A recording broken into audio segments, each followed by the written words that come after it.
Əziz dostlar, axşamınız xeyir. Gəlmişik Zabir ailəmizi ziyarət eləməyə. Deməli, bir xanımdır, bir də onun övladıdır, oğludur. Yoldaşı da atıb gedib, heç belə sağ olmasın.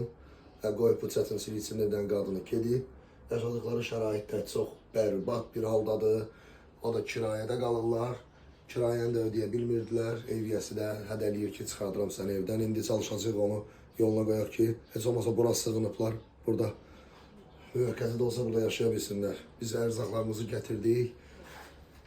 Gələndə də bura qonşular bizim qabağımızı kəsib ki, bəs neçə müddətdir Zəndimə xanımın heç yeməyi də olmayıb, bir-iki çörəklər olmayıb. Qonşular sağ olsunlar, 5-6 qonşu onları yola verib. Haradasa bir 2-3 həftədir.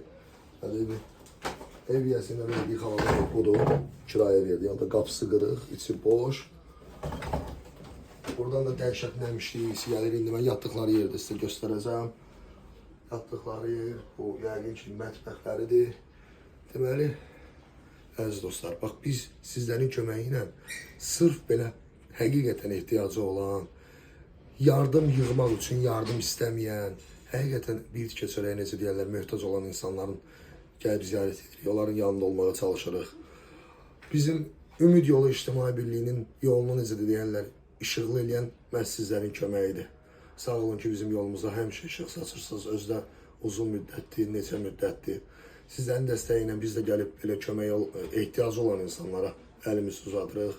Mən onların yatdıqları yeri də, daha doğrusu bura həm yataq otağıdır, həm oturduqları yerdir. Belə bir vəziyyətdədir. Biz çalışırıq ailələrimizi mütəmadi ziyarət eləyək. Təəssüflər olsun ki, indi müraciətlərin sayı da çoxalıb.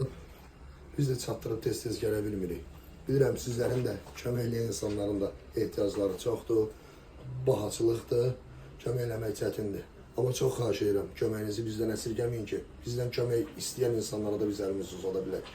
Yaxşı ki varsınız, yaxşı yanınızdasınız. Allah malımıza, mülkümüzə bərəkət versin. Allah hamınızdan razı olsun. Sağ olun.